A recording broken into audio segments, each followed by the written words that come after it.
મદદથી ચેક કરીએ છીએ કે વાઇન્ડિંગના છેડા છે એ એક જ સાઈડના છે કે અલગ અલગ સાઈડના છે. તો આપણે અહીંયા જે સિરીઝ કનેક્શન કરેલું છે, બે વાઇન્ડિંગના છેડાઓનું સિરીઝ કનેક્શન કરેલું છે અને એના સિવાયનું જે ત્રીજું વાઇન્ડિંગ હોય એ બંને વચ્ચે આપણે સ્પાર્ક ટેસ્ટ કરીએ છીએ. તો તમે જોઈ શકશો, સ્વિચ ચાલુ કરો, તમે જોઈ શકો છો કે જ્યારે અહીંયા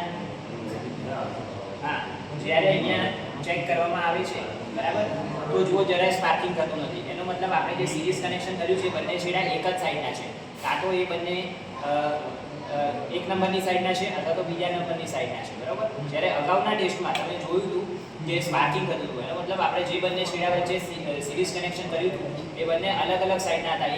એક નંબરની સાઈડના છેડા હતા તો બીજા 2 નંબરની સાઈડના હતા. ભલે એ બંને કોઇલ અલગ અલગ છે, બંને વાઇન્ડિંગ અલગ અલગ છે, બરાબર, પરંતુ એની સાઈડ પણ ચેક કરવી પડે અને એ સાઈડ ચેક કરવા માટે આપણે આ રીતે સ્પાર્ક ટેસ્ટનો ઉપયોગ કરીને આ પ્રેક્ટિકલ આજે આપણે કર્યું છે.